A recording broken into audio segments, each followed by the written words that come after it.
We got Sergio Mora on the line now. Hey, Mr. Mora. Definitely appreciate you coming on the show.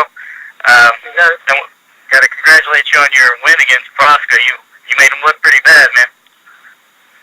Yeah, it was a great game plan. It's all about game plan and strategy, and I think we executed to a T. Aside from that, I was not in a position to look average. I had her dominate. Yeah, I mean, my first question for you after that fight, and I heard some of the scorecards, I was shocked. I mean, I thought you actually had a lot further margin than that. Were you surprised at all by the scorecards? Oh, absolutely, especially after my last fight with Brian Vera. See, I'm a free agent right now, and I'm not promoted by any big promoter. So right now, I'm going to be fighting on other people's hometown with their politics, their judges, their promoters, and I was just put in that position. So when I heard two scorecards with 96, 94, I said, "Here we go again." It's ridiculous. I don't know why this is happening to me, but luckily one judge had it right. Right. And I mean, if you rewatch that fight, you're gonna have to struggle to even find a round to give to Prosca. I mean, you were pretty one-sided with that one. Well, Eddie Ellis had it 8-2. When out during the fight, I had it 7-3. But then watching it on television, I can make a case for 9-1. I just dominated. Yeah, it was a one-sided beating for sure. Speaking of that, one thing that you guys have in common there, you and Prosca, would be that you actually, Prosca fought Golovkin and held his own for a long time until he got knocked out. But I would almost say that you made him look worse than what Golovkin did. Even though he knocked him out, you made it look more dominating. Not only that, but 1 week leading into the fight, they interviewed Gennady Golovkin and Abel Sanchez, his trainer. They were asking him, who has been your biggest test up to date? And they unanimously agreed that it was Prosca. Prosca has been their biggest test. Prosca is not even my top 15 biggest test. I mean, I thought it was an easy fight that I schooled. Prosca was able to hit Gennady a couple of times, and pretty much didn't touch me. Styles make fights. I'm not saying Golovkin isn't the best. Right now, it looks like he's the monster of the division. But Styles do make fights. Yeah, we all know that. Speaking of that, did you watch or did you catch the Golovkin versus Macklin fight this weekend? Absolutely, yeah. I was watching. I expected Macklin to put up a better fight. I thought maybe he would get knocked out in the 7th or 8th. I didn't expect him to get dominated, and Macklin just looked intimidated. He looked afraid of every punch he threw, and he didn't stand a chance. I don't think he landed one significant shot, and he didn't stand a chance. He was outclassed. And it goes to show you that no matter how highly you're ranked, you got to train to beat your opponent's style, not just train to be at your best and think that your best is good enough. You got to train to beat the person you're fighting, and there's a way to beat everybody, and they didn't do anything to do that.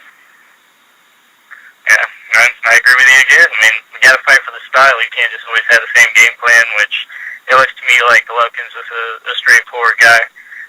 But you mentioned you are a free agent, so you can kind of fight anybody. I mean, is there anybody you got your sights set on? Anyone in the top 10. I think the middleweight division's heating up. We got some damn good fighters. We got, of course, Sergio Martinez and Golovkin. You got Felix Sturm. You got Daniel Gill. And you got these Europeans, Darren Barker, and Matthew Macklin's still a top 10 opponent, even though he got dominated. So we got some solid opposition. We got Chavez Jr. It's kind of ridiculous that I beat Brian Vera, and then he's fighting Chavez Jr. So we got Brian Vera as well. And then I just finished having an exciting fight with Prosca. I'm going to have another fight before September, and I'm looking to get back into ASAP. Oh, okay. So you're going to be fighting before September, so we can expect you to be on a more active basis now? Yeah, now that I'm a free agent, I can go wherever I want. So I have several promoters calling me after this fight. Several well-known promoters, actually. One big one. And whoever can keep me busy, I don't plan on signing a long-term contract and staying inactive. I just want to do fight for fight. And I said whoever I decide to sign with is only going to be a 2-3 fight basis, and whoever can give me a fight by September. So either August, September, I'll be back in the ring. I don't know with who. I don't know how high, how low, but I'll definitely be fighting. Well, that's good to hear. I'm going to actually pass you over to another writer of mine, Robert Alexander. He's got a couple questions for you. Rob, whenever you're ready. Thank you. What's up, Sergio? How are you, Rob? I'm doing great, man. Doing great. Like Lucas said, I caught you Sorry, last it's a night. little bit loud. I'm over here at the Mayweather press conference, okay? That's all right. That's all right. Actually, caught your last fight, too, so definitely congratulations. It was a dominating performance. One thing that you did mention, though, is that you had several promoters calling you. I don't know if you can speak on it or not, but you said one big one, and I know you had previous ties with Oscar De La Hoya. So would that be fair to say that Golden Boy is in the mix? No, Golden Boy's not. Well, they weren't the ones that called me.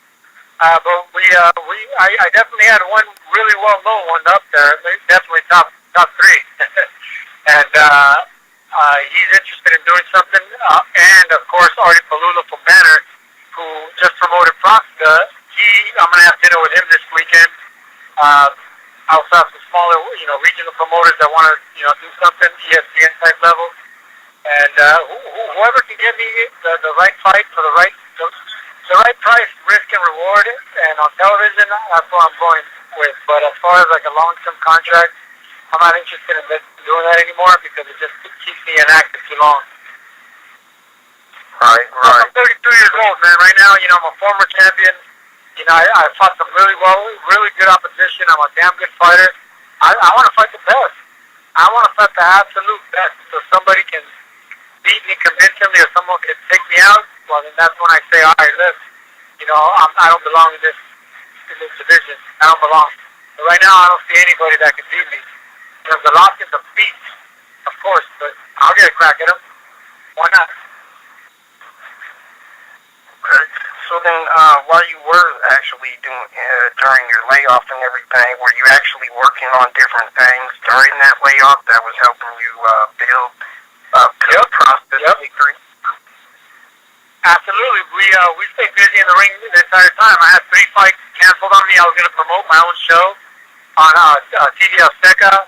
I was going to do my own promotional company and everything, landscape promotions, my own fight, everything. But it fell through at the end, and we got the offer to fight this fight.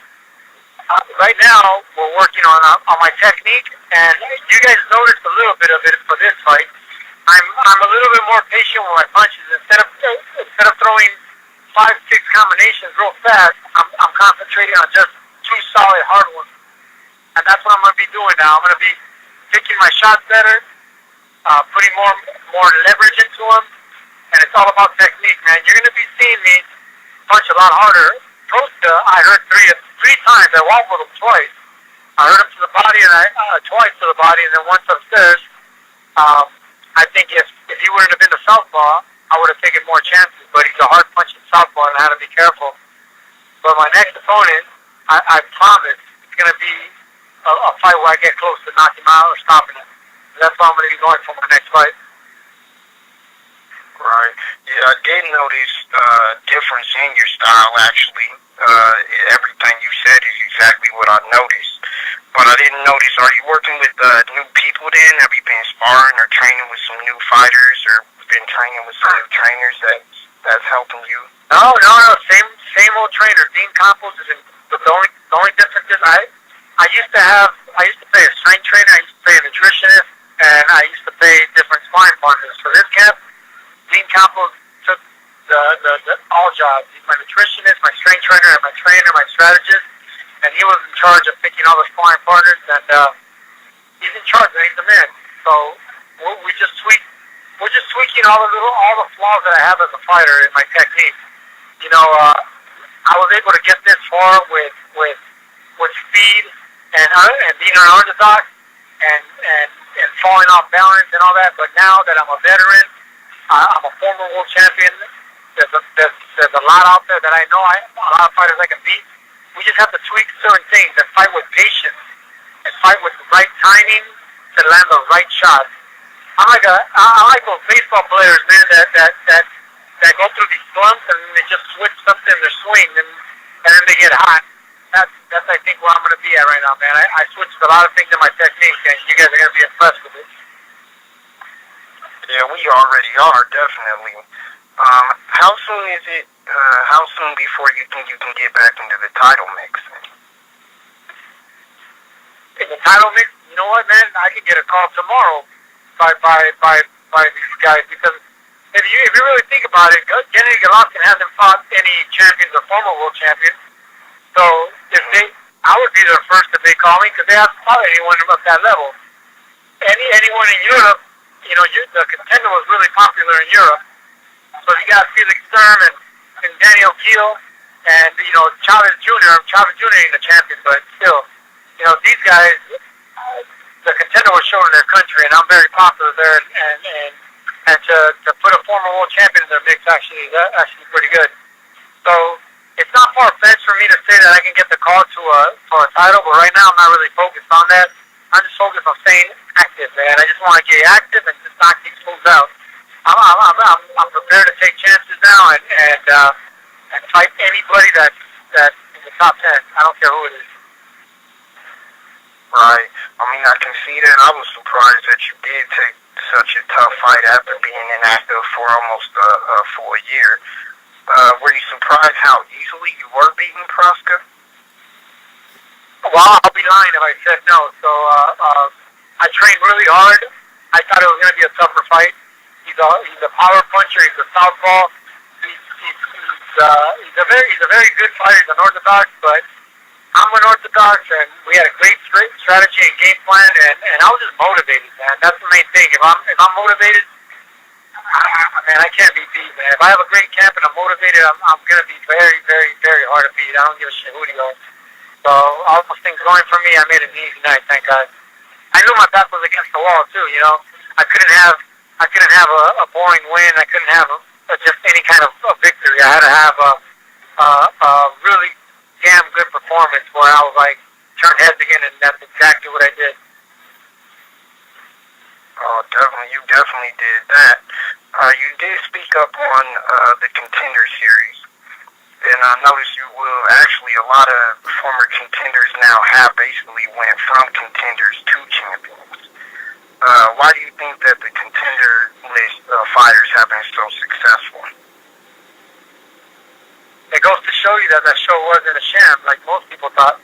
Everyone thought that, these guys are just on TV, they're nobody. Well, look, man, now you got K9 Bunbridge, a former champ. I was, of course, the first champ. Then you have Ishaq Smith, then you have Sakio Pika, then you have Troy Ross.